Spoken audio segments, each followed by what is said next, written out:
देखिए, मोहब्बत की दुकान में मुनाफा भी हो रहा है और उसके बाद भी कोहराम भी मचाया जा रहा है।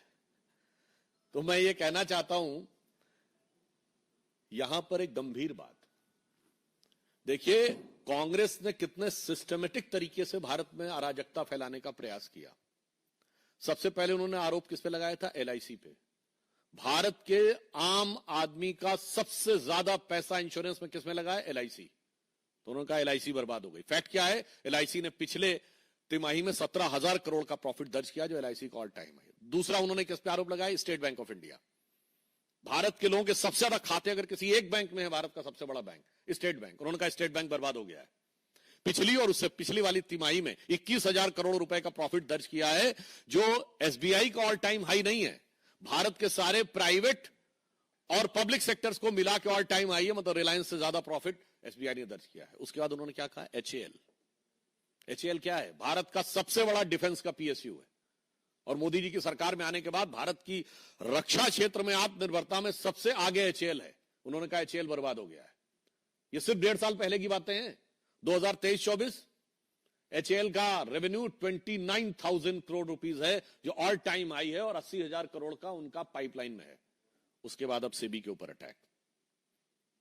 तो हमें साफ समझ में आता है कि भारत के हर उस आर्थिक संस्थान के ऊपर आक्रमण है जिसके की द्वारा भारत की आर्थिक शक्ति और आर्थिक संपन्नता उभर कर सामने आती है। और उसके बाद आप याद करिए, चुनाव में क्या वादा किया था कि हर परिवार की एक महिला को 1 लाख रुपए देंगे। कितने परिवार हैं? 140 करोड़ की जनसंख्या, 4.5 पर्सन पर फैमिली है, 4.5 से डिवाइड करिए, 31 करोड़ के आसपास आएगा। और अभी बजट आया, हमारा रेवेन्यू रिसीव्ड कितना है? 26,80,000 करोड़, यानी 27 लाख करोड़ से कम भारत सरकार की आमदनी है। और कहते थे 31 करोड़ परिवारों में लगभग सभी को 1-1 लाख दे देंगे, यानी 31 लाख करोड़ रुपया बांट देंगे। और बहुत से गरीब और कम शिक्षित लोगों को वो भरमाने में सफल हो गए। ये साफ बात देख लीजिए कि ये आर्थिक अराजकता फैलाने का लक्ष्य है कि नहीं। और साथ में कौन? मैं कांग्रेस से पुनः ये बात जो कह चुका हूं रिपीट करना चाहता हूं, हमेशा विदेशी कंपनियों के साथ आप क्यों खड़े रहते हैं? आज से 40 साल पहले यूनियन कार्बाइड के साथ 84 में कांग्रेस खड़ी थी, बोफोर्स के साथ 87 में कांग्रेस खड़ी थी, हॉविट्जर के साथ कांग्रेस खड़ी थी, अगस्ता वेस्टलैंड के साथ कांग्रेस खड़ी थी, हिंडनबर्ग के साथ कांग्रेस खड़ी है, बीबीसी के साथ कांग्रेस खड़ी थी। जॉर्ज सोरस का सुर और कांग्रेस का सुर बिल्कुल एक है। वो भी कहता है मोदी को हटाना है हर कीमत पे, और इनका भी कहना है मोदी को हटाना है। और जितने भी आरोपी विदेश में भ्रष्टाचार के आते हैं, वो कांग्रेस के ही प्रथम परिवार से कनेक्टेड क्यों आ जाते हैं? चाहे वो वॉरेन एंडरसन हो, टोबियो कॉट्रोची हो, ग्वाइडो हेस्को हो, क्रिश्चियन मिशेल हो।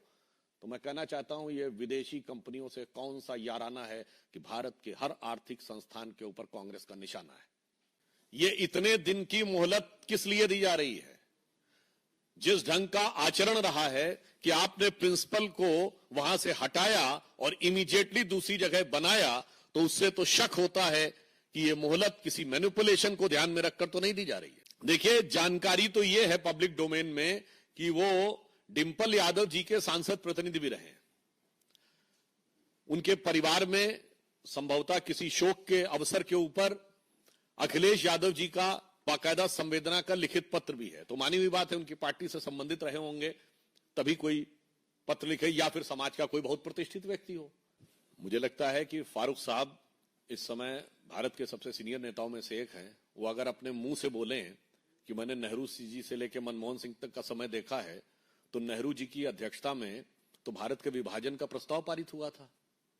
तो इससे ज्यादा हास्यास्पद, आधारहीन और तर्कहीन बयान ही नहीं हो सकता कि नेहरू जो अंतरिम सरकार का नेतृत्व 2 सितंबर 1946 को कैबिनेट मिशन प्लान के तहत उन्होंने स्वीकार किया था। और फारूक साहब के सुलभ संज्ञान के लिए बता दूं कि भारत विभाजन का प्रस्ताव 4 जून 1947 को पारित हुआ, जिस समय अंतरिम सरकार का नेतृत्व खुद जवाहरलाल नेहरू कर रहे थे। और कश्मीर के जो 2 हिस्से गए वो भी उन्हीं के जमाने में गए।